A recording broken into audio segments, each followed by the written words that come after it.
में खट्टी भोले में शंभू में हवा बिच उड़नी जवानी बाबा डोर में खट्टी शिव से प्रीत बढ़े। दो असुर हुए, विदल और उत्पल। दो असुर हैं, विदल और उत्पल, और दोनों असुरों में दोनों भाई हैं, दोनों भाई हैं। विदल और उत्पल। विदल सारे बेकार काम करता है, उत्पल उसको समझाता है। उत्पल उसे समझा रहा,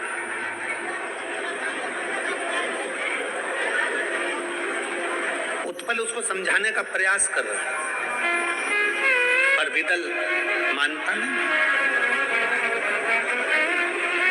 बेकार व्यक्ति की संगति व्यक्ति को बेकार बना देती है। एक चरित्र हमने पहले भी कथा में कहा था, आपके स्मरण में होगा। एक कौवा उड़ते उड़ते मानसरोवर पर पहुंच गया। कौवा जब उड़ते उड़ते सरोवर पर पहुंचा, मानसरोवर पर पहुंचा, तो मानसरोवर पर तो हंस ही हंस रहते थे। मानसरोवर पर हंस रहते हैं और कौवा वहां पहुंच गया। कौवा जैसे ही पहुंचा तो जितने हंस थे उन्होंने कहा कौवे से, कौवे चल यहाँ से जा। कौवा कहता है मैं नहीं जाऊंगा, मैं भी पक्षी तुम भी पक्षी, तुम गोरे मैं काला, मैं यहाँ से जाने वाला नहीं हूं।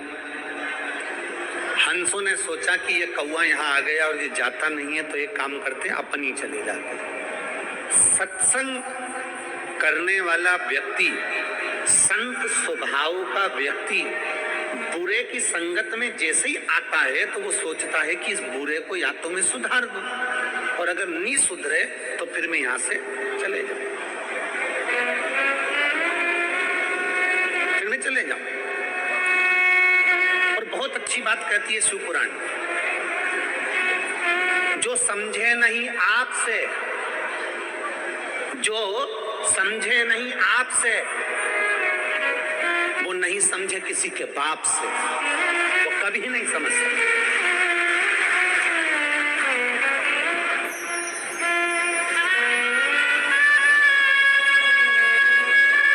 आप उसको नहीं समझा पा रहे हो, आप कितना ज्ञान देते हो। गुरुजी हमारा बेटा गलत संगति में पड़ गया, गुरुजी मेरा पति दारू के नशे में पड़ गया, पत्नी समझा रही, माँ समझा रही, बाप समझा रहा, सब समझा रहा। जो समझे नहीं आपसे वो नहीं समझे किसी के बाप से, फिर तो कोई भी आ जाए वो ना समझ पाए, कोई समझा ले वाला।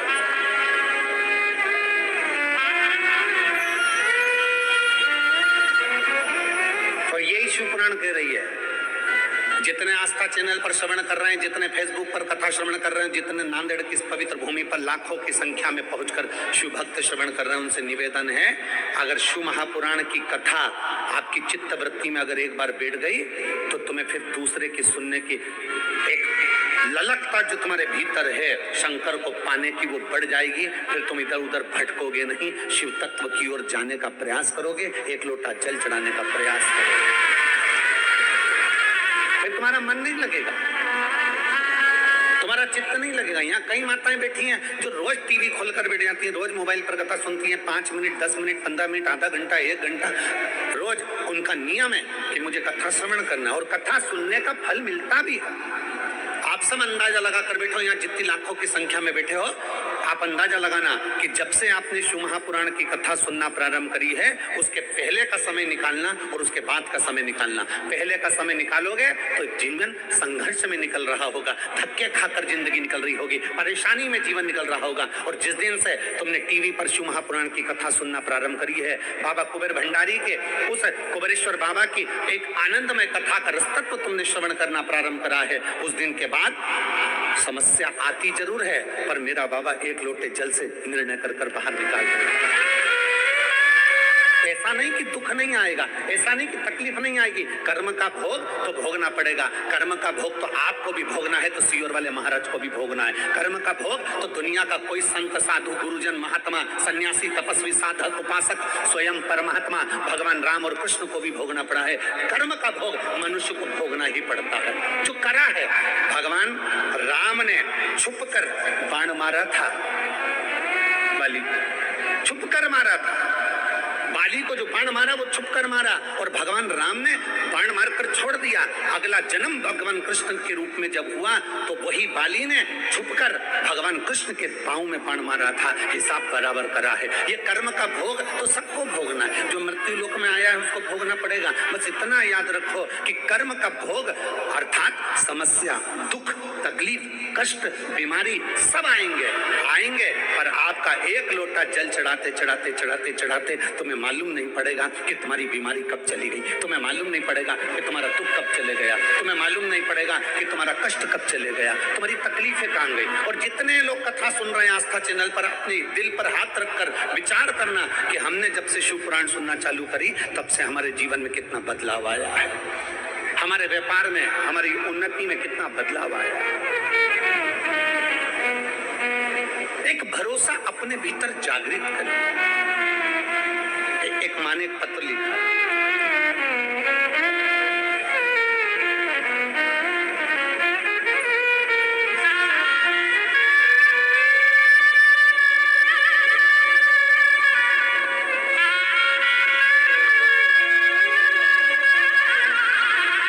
मैं श्रीमती अनीता गडम्बर,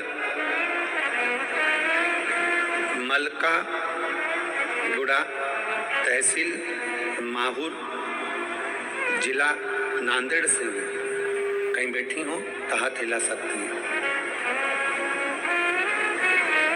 श्रीमती अनीता रामभाऊ गडम्बर, मलका गुड़ा, तहसील माहूर, जिला नांदेड़ से है। कहीं बैठी हो तो हाथ हिला सकती हैं, और अगर बैठी हो तो यहाँ आकर बेलपत्र ले जा सकती हैं। गुरुदेव, 3 साल पहले मेरे पति हार्ट अटैक में चले गए। पति शांत हो गए। मेरे 2 लड़के, दोनों ही की पढ़ाई चल रही थी, और पढ़ाई चलते चलते पति चले गए। घर में कुछ भी नहीं था। गुरुदेव, पेन से पत्र लिख रही हूं, परंतु ध्यान रखें मेरे आंसू के बराबर ये पेन नहीं है। खाने तक के लाले पड़ गए। बच्चों को पढ़ाएं तो पढ़ाएं क्या। मेरे भाई ने मुझे कहा कि जीजा के जाने के बाद में अब तेरे पास में कुछ भी नहीं है, कम से कम तू 2 टाइम की रोटी तो खा लेगी, बच्चों का पेट तो भर लेगी, तू मेरे पास रह। मकान भी अपना नहीं था, सब छोड़कर मैं अपने भाई के घर चली गई। मैं धन्यवाद देती हूँ मेरे भाई को। 7 साल मेरे भाई के गांव में रहकर मेरे भाई ने मेरी सेवा भी करा, और मेरे भाई ने मुझे रखा और मेरे बच्चों का भी अध्ययन कराया। धीरे धीरे मैंने अपने भाई के साथ में काम करना प्रारंभ करा, और जो मेरे को काम मिलता था वो कर लेते थे। बच्चे बड़े हो गए, समय निकल गया।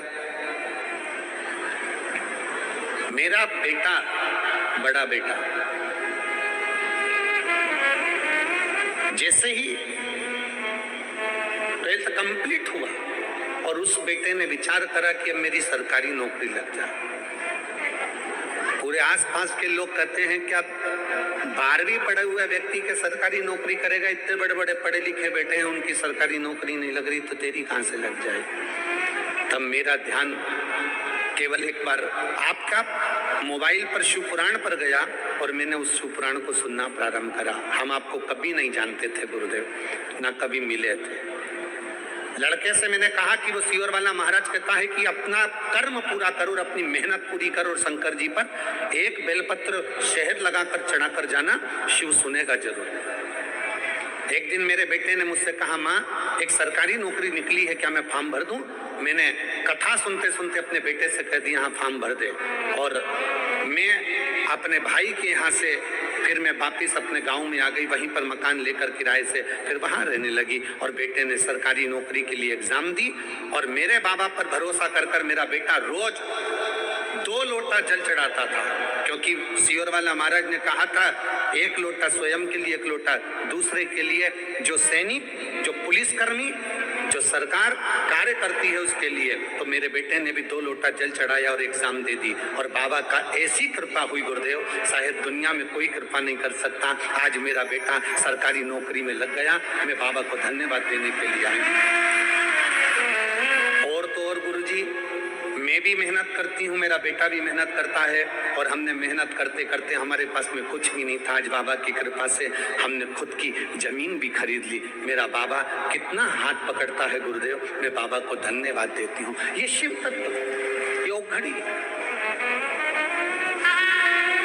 एक विश्वास। हमारे कर्म का भोग हमें भोगना है, तुम्हारे कर्म का भोग तुम्हें भोगना है। कबीर बाबा का चरित्र कहता है कि गुरु की करनी गुरु भरेगा, और चेला की करनी चेला, और उड़ जाएगा हंस अकेला। करनी का भोग सबको भोग।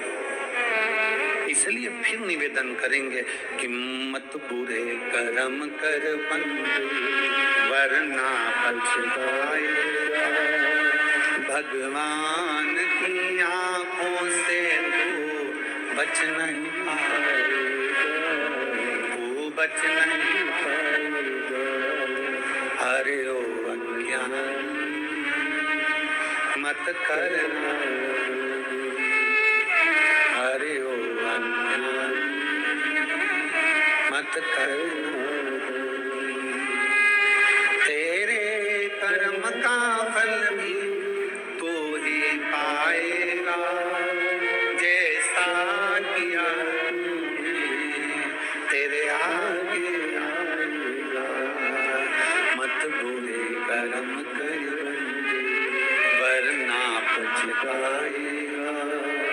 भगवान की आंखों से बच नहीं पाएगा, तो बच नहीं पाएगा। सत्संग का फल मिल जाए, गलत व्यक्ति की संगत छूट जाए। एक बार समझाया, 2 बार समझाया। हमारे पास में कई लोग हमसे कहते हैं गुरुजी, कोई कह रहा है कि शंकर पर चढ़ा हुआ जल मत पियो, कोई कहता है कि शिव के मंदिर मत जाओ, कोई कहता है कि बेलपत्री मत खाओ। हम आपसे निवेदन करना चाहेंगे, हमारी तरफ से आपके ऊपर दबाव नहीं है, हमारी तरफ से आपके ऊपर प्रेशर नहीं है, कोई प्रेशर नहीं, कोई दबाव नहीं।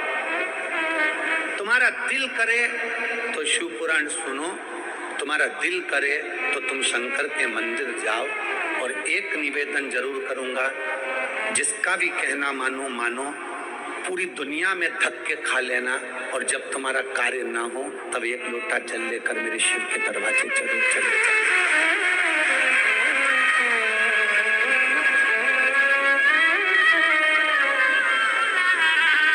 शिव के द्वार चलो। एक बार मन करे तो शिव महापुराण को जरूर पढ़ो, गीता प्रेस गोरखपुर की शिव पुराण लाओ, उसका अध्ययन करो, उसकी विद्येश्वर संहिता पढ़ो। उस विद्येश्वर संहिता में लिखा है शंकर को जल चढ़ाकर पीने से, जो कहते हैं कि शिव पर चढ़ी बेलपत्र मत खाओ, उनको कहना माता पार्वती जी जब तप करी थी, आप सब हरतालिका तीज का पूजन करती होंगी। हरतालिका तीज की कथा में भी लिखा हुआ है कि माता पार्वती जी ने सब कुछ छोड़ दिया था, बेलपत्र पत्र का सेवन करती थी, बेलपत्र का सेवन कर कर तप साधना करती थी। फिर बेलपत्र खाना भी छोड़ दिया था पार्वती जी ने, नासिका के एक छिद्र से श्वास लेती, दूसरी से छोड़ देती थी। पार्वती जी ने वो भी छोड़ दिया, नासिका के एक छिद्र से श्वास लेती और उसी से छोड़ती थी। ऐसी तप साधना माता पार्वती जी ने करी, तब उनको शिव मिले हैं। दुनिया के लोग कहते हैं कि बेलपत्र नहीं खाना, जल नहीं पीना, तो यहाँ शिव पुराण भी तो वर्णन करती, उसको समझो, उसको जानो। हमारे शास्त्र क्या कहते हैं, हमारा वेद क्या कहता है, हमारी पुराणे क्या कहते हैं, उसको पहचानो। कुछ तो शिव ने कृपा करी होगी। ये इतने पत्र लाओ तो जरा, पत्र दो तो जरा, इतने पत्र, ये सब पत्र यहीं पर छूट जाते हैं, हम लेकर सीओर नहीं जाते। इनमें मोबाइल नंबर भी रहता है, आप पढ़ो, सुनो और स्मरण करो कि जिनका काम हुआ होगा, क्या रखते हैं, जिनका काम हुआ होगा, इतने पत्रों का ढेर कोई सहजता में नहीं लग जाता कि जिन्होंने ये पत्र भेजे और उन पत्रों का स्मरण रह जाए। जिनने पत्रों का स्मरण पढ़ो और इनमें मोबाइल नंबर भी लिखे, तुम्हारा दिल करे तो उनके घर जाओ और पूछो कि शंकर को एक लोटा जल चढ़ाने का फल क्या प्राप्त होता है, शिव को जल चढ़ाने का आनंद क्या प्राप्त होता है, शिव को जल चढ़ाने का सुख क्या प्राप्त होता है, एक बेलपत्री खाने का फल क्या प्राप्त होता है, एक बेलपत्री के आनंद का क्या फल प्राप्त होता है। जरा विचार करना, शिव तत्व को जानने का प्रयास करना, शिव तत्व को जानने का प्रयास। और जब शिव तत्व को आप जान जाओगे, भगवान शंकर की विरल भक्ति को पहचान जाओगे, तो मालूम पड़ेगा कि इसमें एक पत्र तुम्हारा भी होगा, एक दिन तुम्हारा पत्र भी इस व्यासपीठ पर एक अविरलता है। ये पत्र नहीं है, इन पत्रों को जब भी उठाओगे, पढ़ोगे, इन पत्रों में मोबाइल नंबर, फोन नंबर सब मिलेंगे, और पढ़ो और अध्ययन करो और साथ में उसके घर भी चले जाओ कि शिव क्या करता है, शिव क्या प्रदान करता है।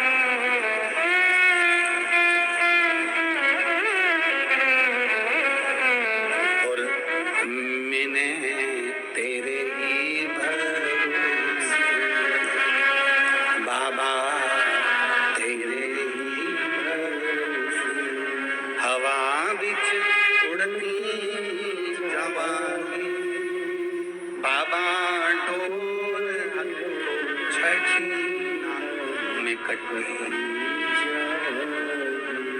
कौआ मानसरोवर से जाता नहीं है। हंस ने विचार कर लिया कि इसको समझा दिया, ये नहीं जाता तो अपने को जाना चाहिए। हंस चल दिए, हंस चलेगा। एक हंस बैठा रहा, उसकी कौए से दोस्ती हो गई।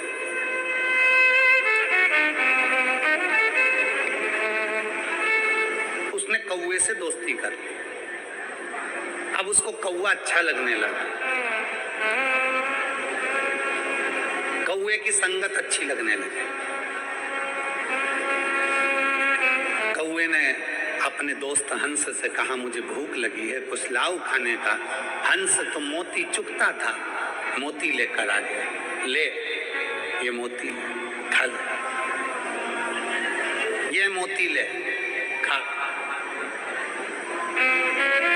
कौए को मोती दिया तो कौआ बोला, ये तो मैं खा ही नहीं सकता।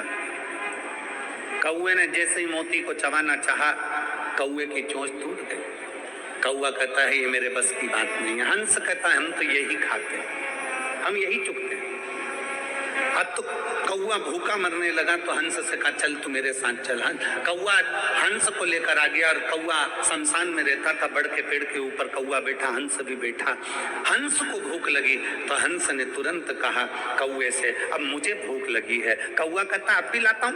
कौआ उड़कर गया, मरा हुआ कुत्ता पड़ा था, उसका मांस नोच कर लिया और हंस को दिया, ले खा। मरे हुए कुत्ते का मांस नोच कर लेकर आया और ले खा।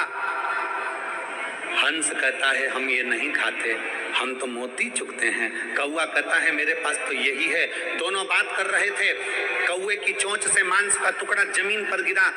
जहां जैसे नीचे गिरा, वहां एक राजकुमार बैठा था। राजकुमार की छाती पर, पीठ पर जाकर वो टुकड़ा गिरा तो राजकुमार को क्रोध आ गया। राजकुमार ने बाण उठाया, धनुष उठाया और कौए को मारने के लिए जैसे बाण छोड़ा, कौआ तो भाग गया, हंस को बाण लग गया, हंस नीचे गिर गया। हंस नीचे गिरा तो राजकुमार ने कहा, हंस देव, मैंने तो कौए को मारने के लिए बाण उठाया था, मैंने तो कौए को मारने के लिए बाण छोड़ा था, आपको बाण लग गया। इतने में हंस कहते हैं, राजकुमार, इसमें गलती तुम्हारी नहीं है, गलती मेरी है। मैंने गलत व्यक्ति का संग कर लिया था, इसलिए आज मुझे भोगना पड़ रहा है। मैंने गलत व्यक्ति का संग करा था, इसलिए आज मुझे भोगना पड़ रहा है। ये गलती मेरी है। गलत व्यक्ति का संग करोगे तो गलत व्यक्ति तो निकल कर भाग जाएगा, पर अच्छा व्यक्ति अंदर धरा जाएगा। और ऐसे कई केस आज भी चल रहे हैं अदालत में। जो बेकार है वो तो बाहर घूम रहा है और जो अच्छा है वो अंदर सड़ रहा है। आज भी कई केस अदालत में चल रहा है, आज भी। संगत ठीक रखो, संगत श्रेष्ठ रखो। समझा दिया, एक बार समझा दिया, दो बार समझा दिया, एक बार कह दिया, दो बार कह दिया कि शिव को जल चढ़ाओ, शंकर को जल चढ़ाओ, शंकर का अनुमोदन करो, शिव का चढ़ा हुआ जल का आचमन करो, शिव के जल के ऊपर छींट लो, बेलपत्र का सेवन करो। बार बार तुमसे कहते हैं, बार बार समझाते हैं, उसके बाद भी व्यक्ति भटके तो फिर उसके ऊपर है कि फिर वही बात आ गई, जो समझे नहीं आपसे वो नहीं समझे किसी के बाप से। समझा? और ये मन बड़ा चंचल है, कैसे तेरा भजन करूं, जितना इसे समझाऊं उतना ही मचलता। समझाया इस मन को समझाने का प्रयास किया। एक पत्र है,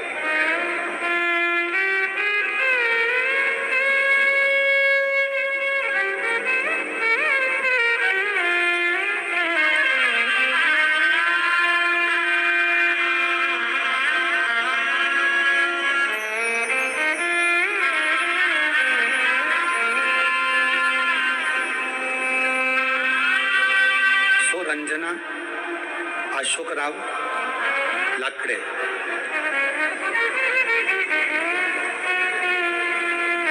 ताड़कस पूर्णा, तहसील पूर्णा, जिला परभणी की रहने वाली है। कहीं बैठी हो तो हाथ हिला सकती हूँ, अगर कहीं बैठी हो तो हाथ हिला सकती हूँ। मेरा नाम सुरंजना अशोक राव लाकड़े, मैं तहसील पूर्णा, जिला परभणी की रहने वाली हूँ। गांव का नाम है ताड़कस, मोबाइल नंबर ये है। कहीं बैठी हो तो बेलपत्र लेने के लिए आ सकती हूँ। मेरे बेटे का नाम ऋषिकेश है, ऋषिकेश अशोक लाकड़े। उसकी उम्र 28 साल है। 5 तारीख 6 महीना 2024, जो अभी पीछे 6 महीना गया है गुरुदेव, 2024 के उस 6 महीने में मेरे बेटे के पेट में दर्द हुआ। 28 साल का मेरा बेटा है जिसके पेट में दर्द हुआ। हमने उसको नांदेड़ के अस्पताल में दिखाया, दिखाने पर मालूम पड़ा कि उसके पेट में गांठ हो गई। डॉक्टर ने कहा कि इस गांठ का ऑपरेशन करना पड़ेगा।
बाबा ओ डमरू वाले आजा तेरी याद सताए मेरा ये भरोसा कहीं टूट न जाए ओ डमरू वाले आजा तेरी याद सताए मेरा ये भरोसा कहीं टूट न जाए ओ डमरू वाले आजा तेरी याद सताए मेरा ये भरोसा कहीं टूट न जाए छुपा कहाँ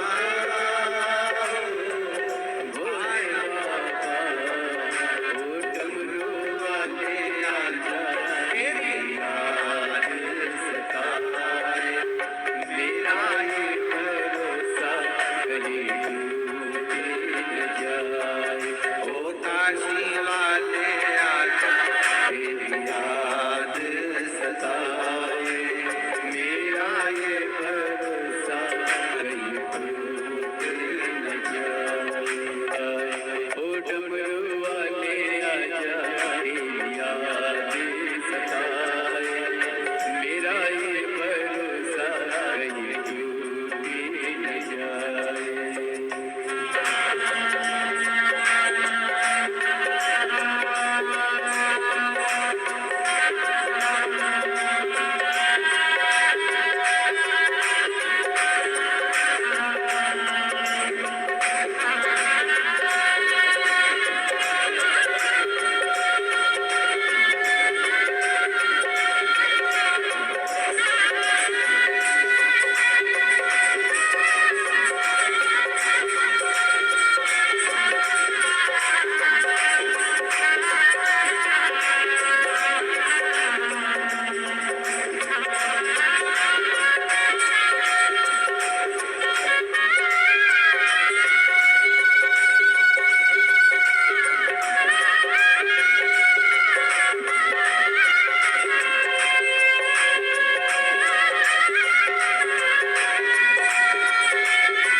भूली नहीं, अरे यार